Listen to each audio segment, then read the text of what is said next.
Bem-vindo ao nosso canal de Tudo Um Tanto. Aqui você encontra conteúdos inspiradores e reflexões profundas sobre amizade, espiritualidade, autoestima, curiosidades, autoconhecimento, filosofia e paz de espírito. Saladino Vida, histórias e conquistas de um dos maiores líderes da história saladino, cujo nome completo era Al-Nasser Salah ad-Din Yusuf Ibn Ayyub, é uma das figuras mais emblemáticas da história medieval. Conhecido no Ocidente como Saladino e no mundo islâmico como Salah ad-Din, ele se destacou como líder militar, estadista e símbolo de honra, justiça e tolerância. Sua trajetória está profundamente ligada às cruzadas, especialmente à luta contra os reinos cristãos estabelecidos no Oriente Médio.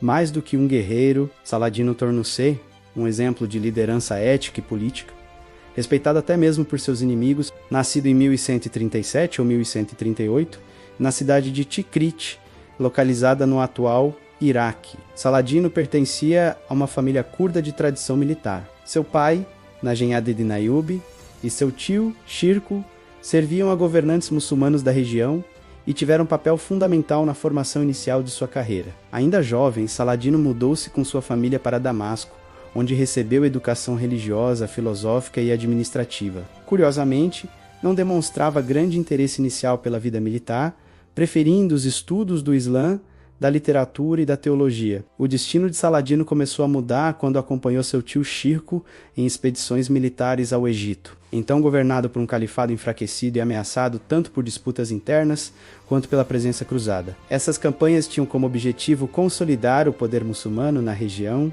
e impedir que os cruzados tomassem o controle do Egito. Após a morte de Shirkuh em 1169, Saladino foi nomeado vizir do Egito, um cargo de enorme responsabilidade, especialmente para alguém tão jovem. Como vizir, Saladino demonstrou grande habilidade política. Ele reorganizou o exército, fortaleceu as finanças do Estado e promoveu reformas administrativas importantes. Um de seus atos mais decisivos foi o fim do Califado Fatímida, de orientação xiita, restaurando o sunismo no Egito e alinhando-o politicamente com o Califado Abássida de Bagdá. Essa decisão não apenas unificou religiosamente a região, mas também consolidou o poder pessoal de Saladino, que passou a governar de forma praticamente independente. Após a morte de seu antigo senhor, Nur ad-Din, governante da Síria, Saladino iniciou um cuidadoso processo de unificação dos territórios muçulmanos do Egito, Síria, Mesopotâmia e partes da Arábia. Ele compreendia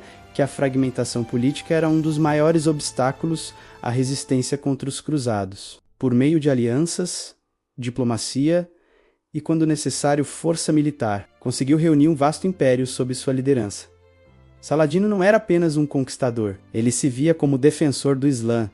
A ideia de Derra, entendida por ele como uma luta legítima para proteger terras muçulmanas, foi central em sua política. No entanto, ao contrário de muitos líderes de seu tempo, ele buscava evitar violência desnecessária. Sua postura era guiada por princípios religiosos, mas também por pragmatismo político e senso de justiça. A maior e mais célebre conquista de Saladino ocorreu em 1187, na Batalha de Hattin. Nesse confronto decisivo, ele enfrentou o exército do Reino de Jerusalém, liderado pelo rei Guidou de Lassinan. Utilizando estratégias inteligentes, Saladino atraiu os cruzados para uma região árida, cortou seu acesso à água e explorou o desgaste físico e moral do inimigo. A derrota cristã foi devastadora, resultando na captura de grande parte da nobreza cruzada e na perda da relíquia da Vera Cruz.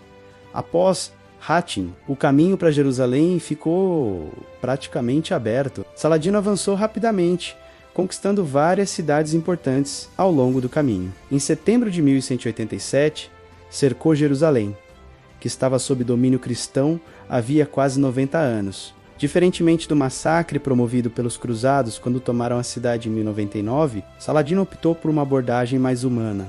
Após negociações, Jerusalém se rendeu. A entrada de Saladino em Jerusalém tornou-se lendária. Ele garantiu a proteção dos locais sagrados cristãos. Permitiu que a população cristã deixasse a cidade mediante pagamento de resgate e libertou muitos prisioneiros que não tinham condições de pagar. Judeus que haviam sido proibidos de viver na cidade sob domínio cruzado puderam retornar. Esse comportamento consolidou sua reputação de governante justo e misericordioso, mesmo em tempos de guerra. A queda de Jerusalém provocou grande comoção na Europa e levou à Terceira Cruzada, 1189 a 1192. Liderada por figuras como Ricardo Coração de Leão, rei da Inglaterra, Filipe II da França e o imperador Frederico Barbarossa. Entre esses líderes, Ricardo d'Estucocei como o principal adversário militar de Saladino, apesar de nunca terem se encontrado pessoalmente, os dois desenvolveram uma relação marcada por respeito mútuo, trocas diplomáticas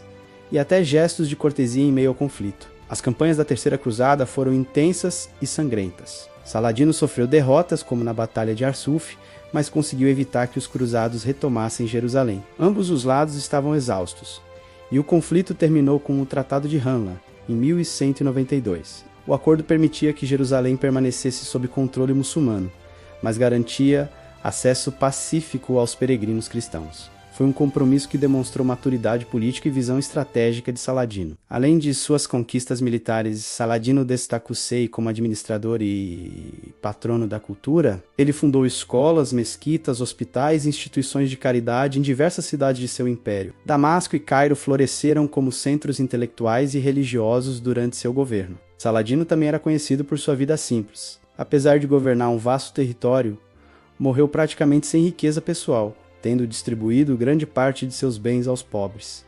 Saladino faleceu em 1193, em Damasco, aos 55 ou 56 anos. Sua morte foi profundamente sentida no mundo islâmico. Segundo relatos, o dinheiro deixado por ele não foi suficiente sequer para pagar um funeral grandioso, o que reforçou sua imagem de líder desapegado e virtuoso. Seu túmulo, localizado próximo à mesquita dos Omíadas, tornou-se local de visitação e reverência. O legado de Saladino ultrapassa fronteiras religiosas e culturais. No mundo islâmico, ele é lembrado como o grande unificador e defensor da fé no Ocidente. Mesmo sendo adversário dos cruzados, passou a ser visto como um exemplo de cavalheirismo, honra e humanidade. Escritores, historiadores e artistas europeus medievais e modernos frequentemente o retrataram com admiração, algo raro para um inimigo histórico. Ao longo dos séculos, Saladino tornou-se símbolo de liderança justa em tempos de conflito. Sua habilidade de equilibrar força militar, diplomacia e princípios éticos continua sendo estudada por historiadores e estrategistas. Em um período marcado por guerras religiosas extremas, ele se destacou por sua moderação e respeito ao adversário, mostrando que mesmo em meio à guerra era possível agir com dignidade. Em suma, Saladino não foi apenas um conquistador de territórios, mas um construtor de pontes entre culturas inimigas. Suas histórias e conquistas revelam um líder complexo, profundamente humano e excepcional para sua época. Sua vida permanece como um poderoso lembrete de que a verdadeira grandeza não está apenas nas vitórias militares, mas na maneira como se exerce o poder e se trata o próximo, mesmo em tempos de guerra. Inscreva-se, compartilhe, comente e venha evoluir, se descobrir e obter conhecimento com a gente.